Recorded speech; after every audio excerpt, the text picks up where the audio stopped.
Assalamualaikum warahmatullahi wabarakatuh. Kami di sini ingin mempresentasikan mengenai jaringan saraf dan jaringan otot. Perkenalkan, nama saya Siti Aisyah. Di sini saya akan menjelaskan tentang jaringan saraf. Jaringan yang terdiri dari sel-sel atau neuron yang berfungsi menerima dan memindahkan rangsangan dari bagian tubuh yang satu ke bagian lain. Sel pembentuk jaringan saraf memiliki ciri-ciri khusus, yaitu mempunyai sitoplasma yang menjulur panjang. Selanjutnya ada struktur jaringan saraf. Yang pertama ada dendrit, yang kedua nukleus, badan sel, neuron atau akson, kemudian sel Schwann, selubung mielin, nodus Ranvier, dan sinapsis. Perkenalkan, nama saya Nur Cayati. Di sini saya akan menjelaskan mengenai fungsi bagian sel saraf. Yang pertama yaitu ada dendrit. Dendrit itu menerima impuls dan menghantarkannya ke badan sel. Selanjutnya ada badan sel, yaitu menerima impuls dari dendrit dan meneruskannya ke akson. Selanjutnya ada nukleus, mengatur aktivitas neuron. Selanjutnya ada akson atau neurit, menerima impuls dari badan sel dan menghantarkannya ke sel saraf lain melalui sinapsis. Selanjutnya ada nodus Ranvier, yaitu mempercepat penghantaran impuls. Selanjutnya ada sel Schwann, yaitu menyediakan makanan untuk akson. Selanjutnya ada selubung mielin, melindungi akson dan memberi nutrisi untuk neuron. Terima kasih. Perkenalkan, nama saya Andina Melia. Selanjutnya saya akan membacakan jenis-jenis jaringan saraf dan fungsinya. Yang pertama ada neuron sensorik, yaitu menghantarkan impuls dari reseptor ke sistem saraf pusat. Organ reseptor adalah alat indera. Yang kedua, ada neuron motorik, menghantarkan impuls dari sistem saraf pusat ke efektor. Organ efektor adalah otot dan kelenjar. Yang ketiga, ada neuron asosiasi, menghubungkan neuron sensorik dan neuron motorik, terdiri dari atas dan sumsum tulang belakang. Selanjutnya ada bentuk-bentuk neuron. Yang pertama ada neuron unipolar pada hewan tingkat rendah, dan yang kedua neuron bipolar pada retina, epitel, olfaktori, dan koklea. Yang ketiga ada neuron multipolar pada neuron motorik dan sumsum tulang belakang. Selanjutnya ada neuroglia.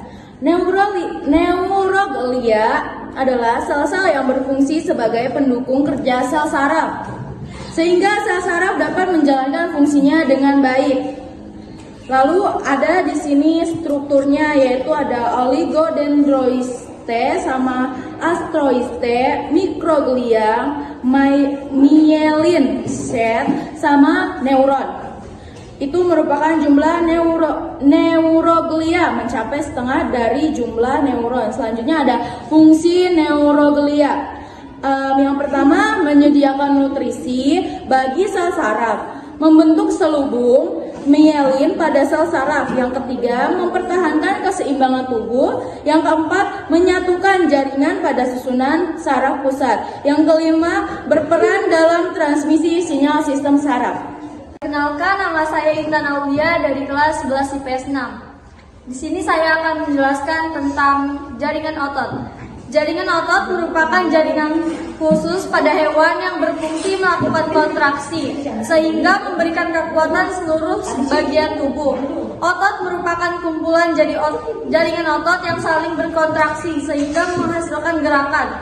Tendon adalah jaringan yang menghubungkan otot dan tulang. Jaringan ini terdiri dari serat protein yang kuat dan fleksibel, sehingga berperan penting dalam pergerakan tubuh.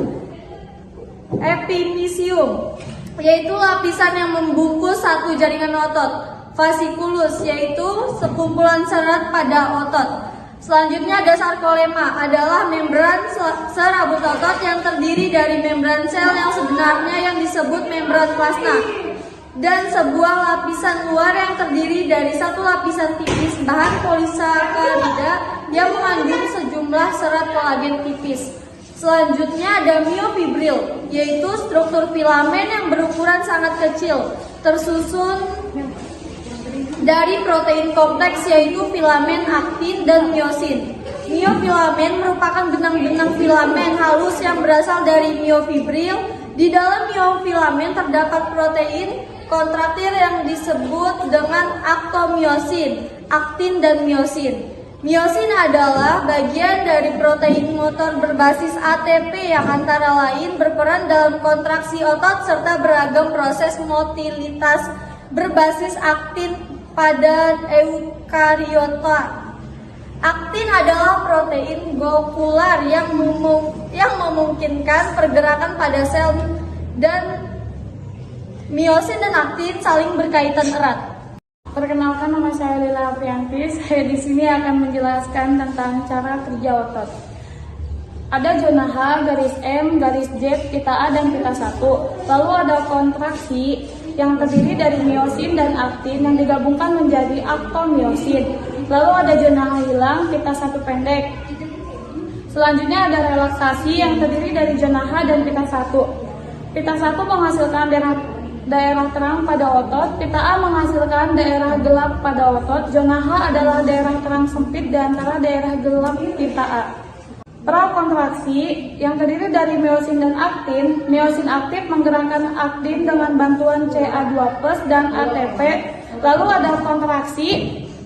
Saat mengkontraksi, miosin menarik aktin sehingga pita 1 memendek, zona H hilang. Lalu ada relaksasi yang terdiri dari zona H dan pita 1. Saat relaksasi, miosin melepas aktin sehingga pita 1 kembali memanjang, zona H kembali muncul. Perkenalkan, nama saya Fira. Di sini saya akan menjelaskan jenis-jenis otot. Otot polos, otot lurik, otot jantung. Jenis-jenis otot polos berbentuk gelondong dengan sebuah inti pipi yang terletak di tengah sarkoplasma. Terdapat pada lambung, usus, dan pembuluh darah. Bekerja tidak sadar, kontraksi lambat, dan tidak cepat lelah. Otot lurik. Serabut otot lurik rangka berbentuk silinder tetapi berhenti banyak terletak di tepi sarkoplasma. Melekat pada rangka, biceps, triceps, lidah, bibir, kelopak mata, dan diafragma. Bekerja secara sadar, kontraksi cepat, kuat, tetapi cepat lelah. Otot jantung tersusun atas serabut lurik yang bercabang-cabang memiliki 1-2 inti yang terletak di tengah sarkoplasma. Terdapat khusus pada jantung, kontraksinya tidak sadar, bersifat kuat dan berirama. Sekian presentasi dari kami, kurang lebihnya mohon maaf. Wabillahi taufiq wal hidayah. Wassalamualaikum warahmatullahi wabarakatuh.